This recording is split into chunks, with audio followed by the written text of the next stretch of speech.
血中聖藥，當歸，承載着一份千年的牽掛與承諾。一句承諾，可以等幾耐？一包藥材，點樣維繫一段跨越生死同時間嘅感情？呢個係一個關於等待嘅故事，一個妻子用10年青春去守候一個應當歸來嘅約定。呢段歷史就係一條古老嘅村莊開始。啱啱新婚嘅黃剛同阿英身上，婚禮上熱鬧非常。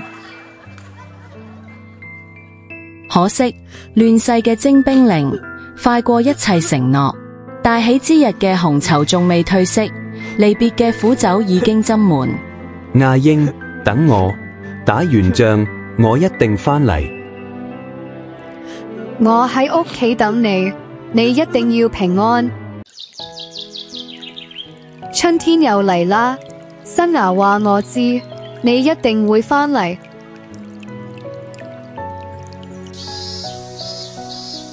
第10個夏天啦，蟬聲好嘈，等到我心都亂啦。葉落滿地，你喺邊呢？當歸，你係唔歸來啦？大雪都冚唔住佢嘅身影，等待已經成為佢生命嘅習慣。係遙遠嘅邊疆，黃剛同樣掛念妻子，係戰爭嘅傷及思念寄痛。此物名當歸，補血活血，對你嘅傷口同你掛念家人嘅憂思造成嘅氣血不暢都好有益。佢仿佛揾到咗寄託，立即託一位相約返鄉嘅同袍，將一包當歸同呢封只有3個字嘅信帶俾千里之外嘅妻子。阿英，我知你身子弱，呢味當歸係我唯一可以寄俾你嘅牽掛。當歸，我應當歸來矣。兄弟，呢封信同包藥，麻煩你當係救我命一樣，交到我妻子手上。應當歸，應當歸，黃剛，你仲未忘記我？呢3個字同嗰陣濃郁嘅藥香，就似係漆黑中嘅一道光，重新點燃咗佢生命嘅火種。而奇蹟總係留俾相信希望嘅人。當歸嘅藥香未散，嗰個佢等咗10年嘅身影，真嘅出現喺村口個棵老樹下。你終於返嚟啦！我返嚟啦，我哋以後都唔會再分開。藥性歌括400味，明代不詳。當歸甘溫，生血補心，扶虛益損，續瘀生新。當歸性甘溫，可以生血補心，幫虛弱嘅人恢復元氣。呢個就係詩文嘅意思啦。今日我哋分享當歸生薑羊肉湯。材料：羊肉500克，羊腩或羊肩，當歸片10克，生薑5至6片，紅棗8至10顆，去核，清水2公升，枸杞1湯匙，米酒2湯匙，鹽適量。做法：紅棗洗淨去核，當歸、枸杞稍作沖洗。羊肉切塊，羊肉冷水下鍋，加入2片生薑，開火煮沸後撇去浮沫，撈出用溫水洗淨。將焯好的羊肉、當歸片、剩餘生薑、紅棗全部放入湯鍋中，加入足量清水，大火煮滾後，轉小火慢煲1.5至2小時，直至羊肉軟爛。出鍋前15分鐘，加入枸杞，加入適量米酒和鹽調味，即可享用。功效：補血活血，改善面色蒼白、手腳冰冷，溫中散寒，適合冬季御寒，緩解腹冷腹痛，調經止痛，對女性血虛寒凝引起的痛經有良效，增強免疫，適合體虛、產後、術後調理。禁忌：孕婦、當歸有活血作用，孕婦慎用。體質燥熱者，如正值感冒、發燒、喉嚨痛，暫不宜食用。月經過多者，因當歸活血，經期間不宜服用。腸胃不適者，羊肉較溫補，消化不良時應少量。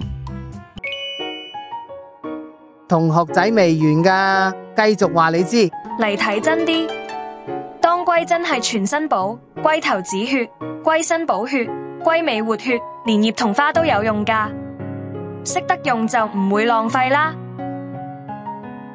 當歸頭粗壯的根頭部，止血為上；當歸身飽滿的主根，補血為核心；當歸尾纖細的根須，破血為要。當歸葉與花亦可入藥，清熱解毒。現代科學話俾我哋知，當歸嘅揮發油同多糖，就係佢能夠補血、活血、抗炎、抗氧化嘅秘密所在。古人嘅智慧，而家有咗科學證據。後生仔，當歸係好嘢嚟㗎，補血活血一流。但係記住啦，大肚婆同埋嚟緊 M 好多嘅女仔就唔好亂用啦。記得服用任何中藥之前，最好先問過你中醫師。如果鍾意呢一期視頻，唔該一定要點讚、訂閱、開啟小鈴鐺，係留言區話俾我知，你仲想知邊一樣記中草藥故事？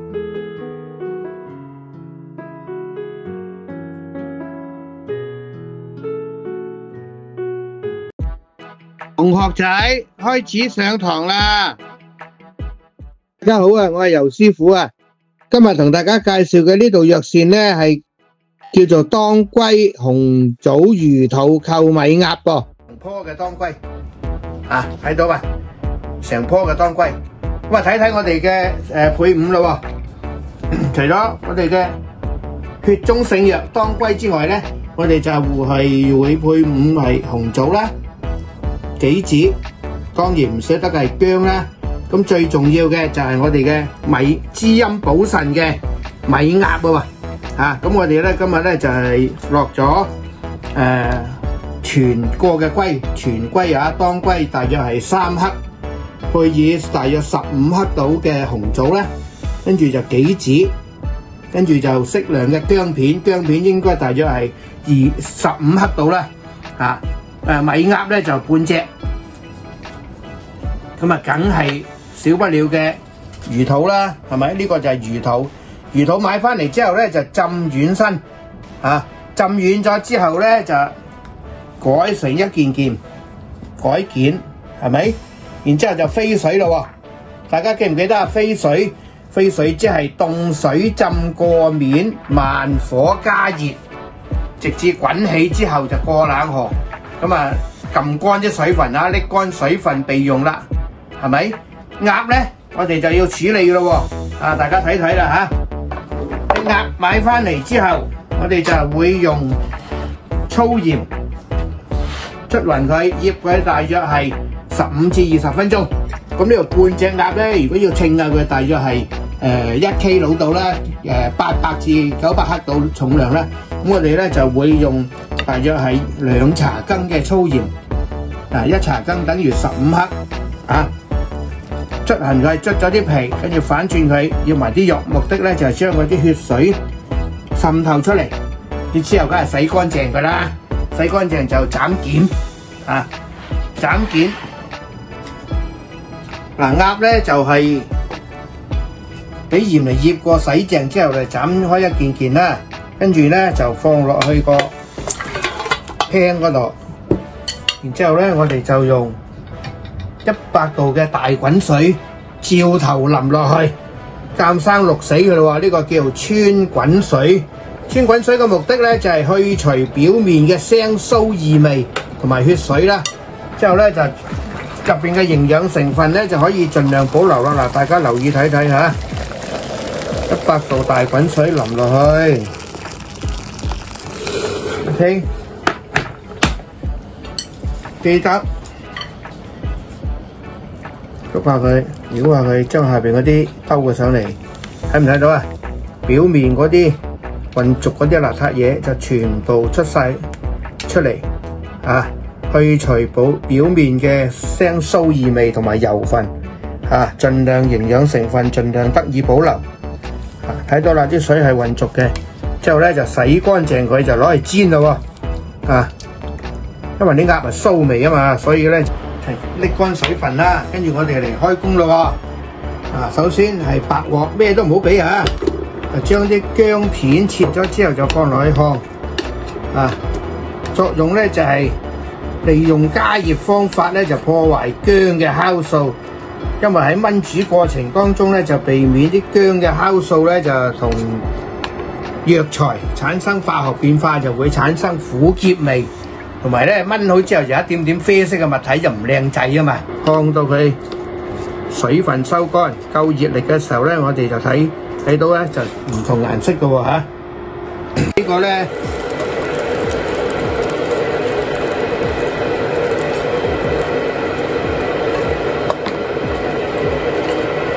倒咗啲油出嚟唔好要啦，將油分減到最低。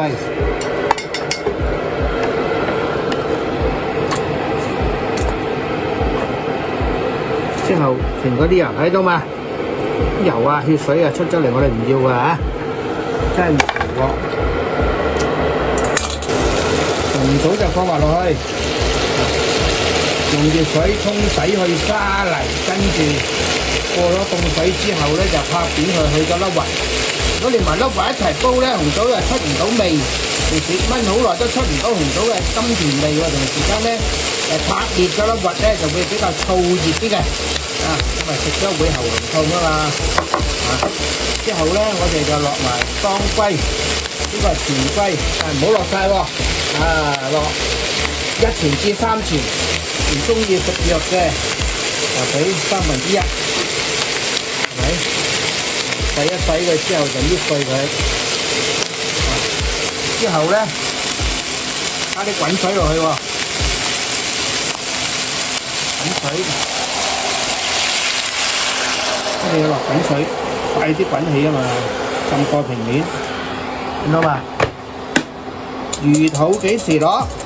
魚肚梗係燜腍啲鴨先至落啊嘛，啲魚肚就要嚟吸收鴨嘅汁啊嘛，係咪？吸收鴨肉嘅精華啊！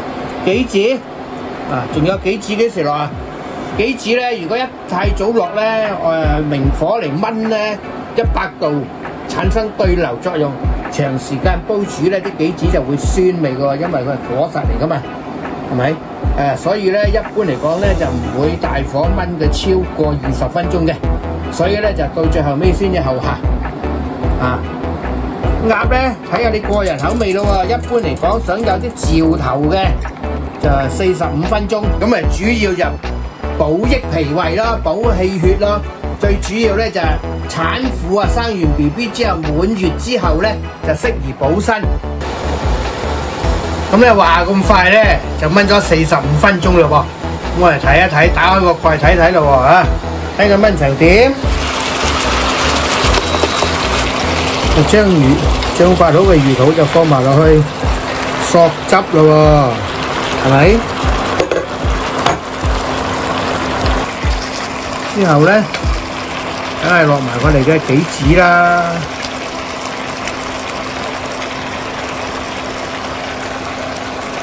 約15分鐘。